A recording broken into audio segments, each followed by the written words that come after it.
My people, viewers and subscribers, I have been an advocate for proper waste management in Anambra State and the entire Igbo land.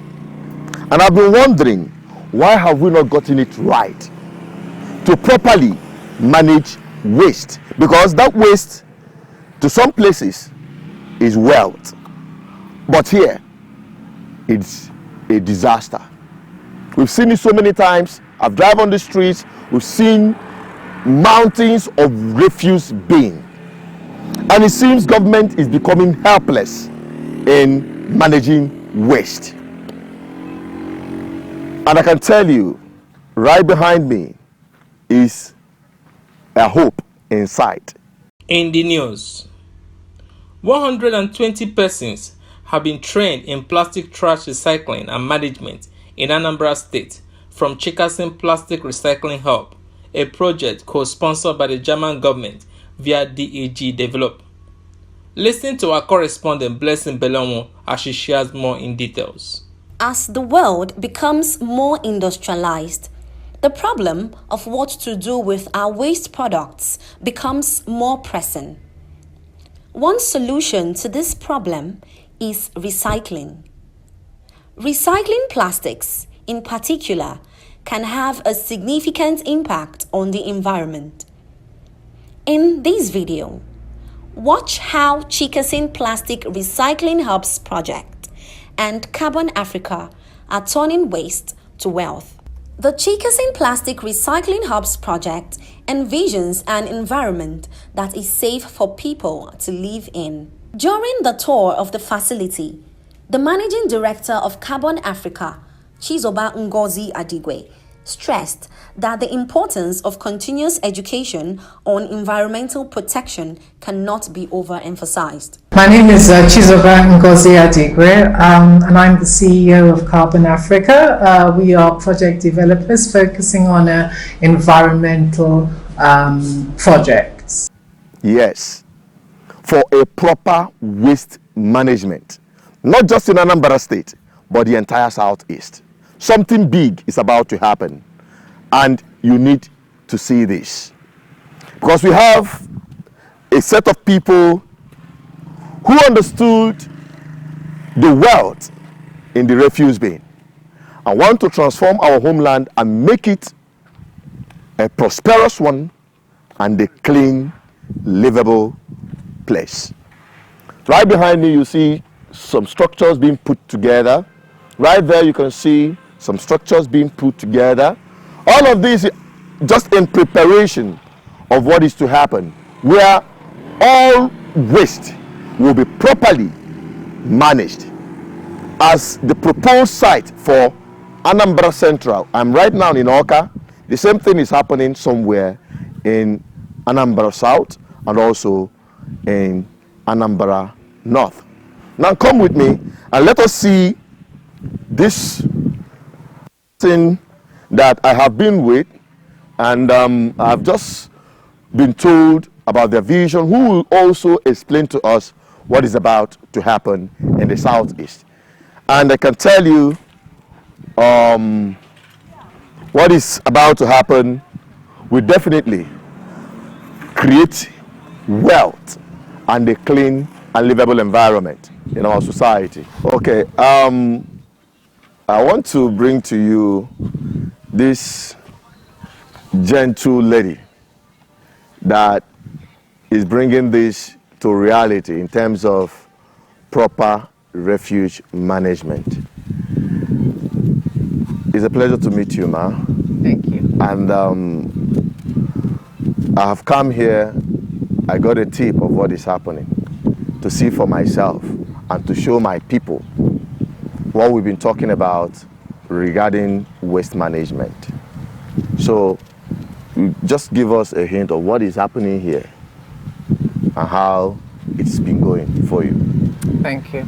My name is Chizoba Adigwe from Carbon Africa. We're project developers. Okay. We work on what we call sustainable development projects and impact projects. Most of our work, we partner with European DFIs Okay. DFIs are government institutions who fund what we call impact projects related to the United Nations development goals, Okay. what we call the SDGs, Sustainable Development Goals. So they tend to target certain things. So they look after women, they look after youth, projects related to environment. Okay. So because of our relationship with the DFIs, we partnered with the German government, who very kindly sponsored a project where we build what we call recycle hubs. Oh. Now, these hubs, we have 6 altogether that the Germans have funded, 2 in Abia, 2 in Enugu, and 2 here in Anambra State. All in the southeast, remind you. Go on. Yeah. And so part of the project that we design is that we will bring in infrastructure. We don't believe in projects where you train somebody, you give them a certificate, and then you tell them to go. There's an expression saying that you don't give somebody fish, yeah. You have to train them how to fish. But I go a step further, which is give them the equipment, because the suffering is too much. Oh. You know, it's very hard for people to have access to capital that they need to get the equipment, you know, that they need to make a living. Yeah. So if you can use some of that funding to actually give them that equipment, that's what we try to do. So we have a project where we trained informal waste workers, and these are the ladies you normally see on the dump sites who do a fantastic job separating the plastic waste and other valuable waste at the dump sites before the rest of the waste is pushed into the gully by the government. They're informal because they don't get paid, so they earn day money based on the work they do. So part of our funding, which we use to train them, so that we want to teach them really about the importance of the work they do, because these women are worth gold. They are the ones who stop the plastics and the toxic waste from actually going into the ground and being buried and destroying the earth.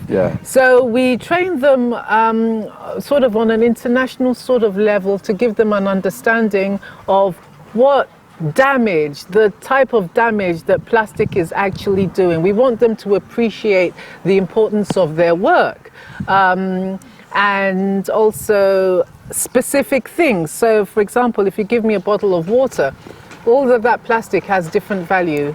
The lids have a certain value, the bottle has a certain value. So these are the kind of education we give to them, because we create a hub like this for them to come and work in. Now, they trained for 6 months with our partner, Chickason Group. Afro-Asia is actually the partner with the German government to do this project. So they trained there for 6 months, and our job was to create an environment so once they finish their training, they have a place to go to start work, to start the business. And at this hub, they will now train apprentices. So they will go and find other informal waste workers who can come here, have some training, and by God's grace, we'll be able to help them maybe get some money. So when they go into their community, into their villages, they can set up a little business, and then they can bring the hub, their plastics, so that we can actually have a way to clear waste even to farmland, because plastic waste is everywhere. Even farmers are starting to complain about it. You don't need to leave your village to make a living if you have training from our hub and you partner with our hub to bring us your plastics. Now, talking about collection of the waste, because that's one of the most essential part of this whole process. People dump waste everywhere. On the drainage system, all blocked by waste.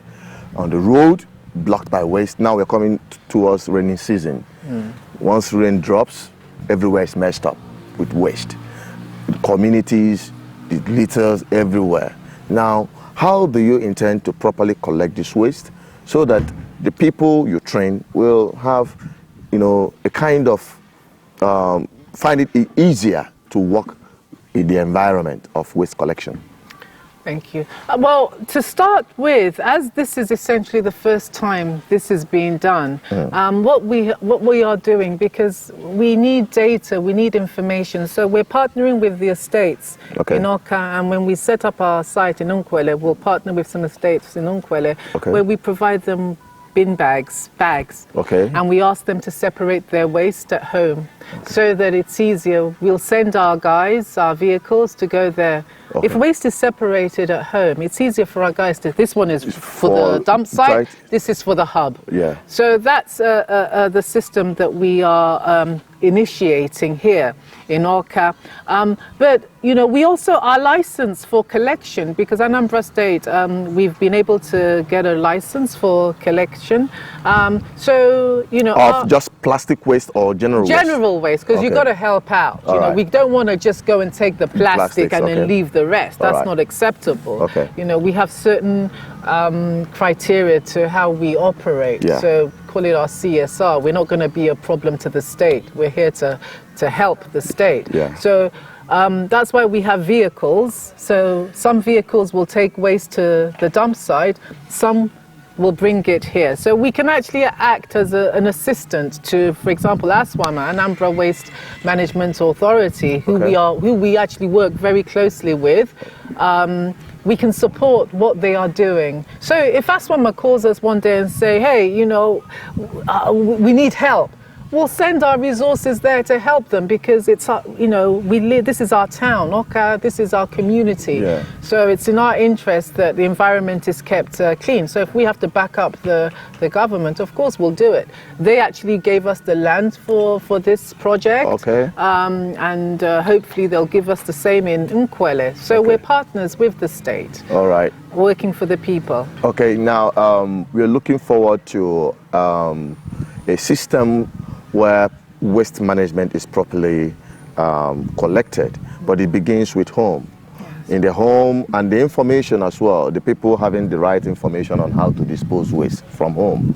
I don't know the effort you guys are making through media, or government itself making through media, to sensitize the people on how to properly manage waste from home, and even teaching this in school, primary school, secondary schools, and the rest of them, so that people can actually know how to manage waste from home. Do you engage in such sensitization, or just training people? Well, our objective is, because it's all about financing and funding, and we don't look to anyone in Nigeria. We look to the European DFIs to be able to see, they've funded a project and they've seen what we've been able to deliver. So the next step is to try and raise funds for other projects. So right now I'm looking at proposals from people, from our partners we work with here, to do the school training and incorporate it with environmental protection, education, climate change, education. So, you know, we hopefully will be able to raise the funds so that we can fund this group, this NGO, so that they can now go into the schools. A lot of our schools here are actually private. So it's a question of them contacting the schools directly. I mean, I really want to go for the public schools as well. But that's where we need the state to be, the Ministry of Education, to give us the authorization we need, you know. If the state government comes in, they can make it, or this whole thing easier for you. that would be amazing. Then we put it down. Our own is to charge the government. We are not speaking too much grammar. We tell the government, this is for the public interest. And you must find solution to waste management. I thank God she is a daughter of the soil, and she's making impact already. And we expect those of you out there that can make impact, don't wait for anybody. Bring it down here and partner with both the government and the people. Likewise, GGM, we are doing same. We are doing all this service pro bono. We are not asking for any payment from anybody, because we want a clean and livable environment. Here we have these structures that are being set up here. That's for the training, the collection, the whole management of waste will be happening. And you said it's going to be happening elsewhere in Anambra State and across the Southeast. That's your plan, right?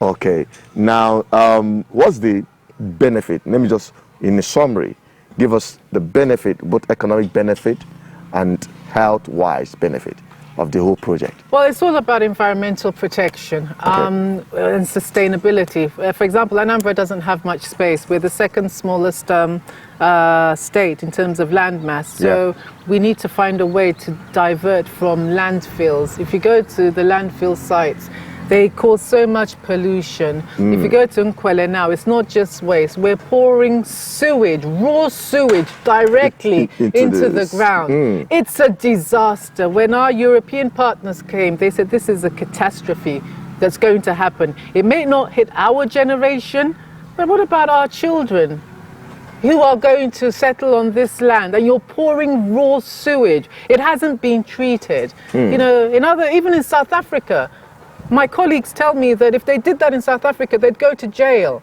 you know. So it's about environmental protection and, you know, if you have a good environment, your health, personal health, you have less chances of contracting all these weird viruses that suddenly jump up, you know. We deserve better. It's 2022. You know, I know the people in this region, I'm part of this region. We have high expectations, and, you know, and we can do it for ourselves.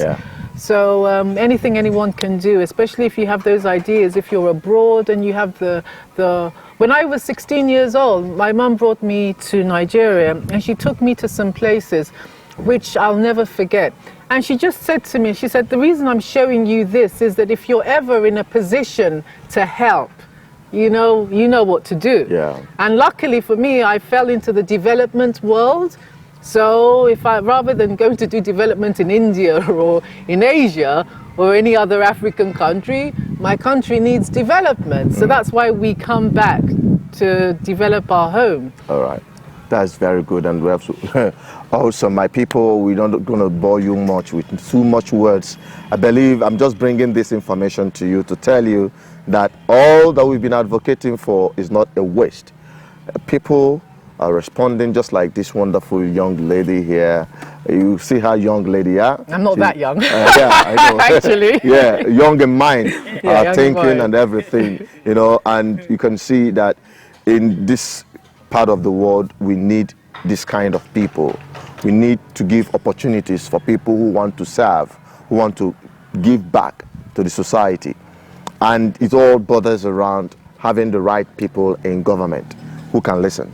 Because it's not just about having a wonderful project. You send in your proposal, they throw it out. As long as it's not going to bring money into their pocket. That's why it is important. What we do, everything we do is holistic for the benefit of the people. So I'm so glad to have you. I'm going to see more of you. Thank you. I'm going to be monitoring your progress. Thank and you. Also where you need to be, you know, where we need to advocate and shout and tell government, look at, you're sniffing life out of this project. They will sit up. That's our own role. We know the pet government, you are policing government. That's my own role. To police, that's why I am here, to police this project and to make sure that it, you know, yield the intended result. Thank you so much. Thank you. I'm glad to meet you. Thank you very much. All right. Thank you. That's it, my people. I'm just here to bring you this information. Don't forget, GGM, Good Governance Ministry, we are committed to ensuring that we have a safer and a better society so that we make our homeland the paradise we seek. Keep watching, keep subscribing, keep liking, keep sharing. You can drop your comment on the comment section. We're going to take it off from there. Bye-bye for now.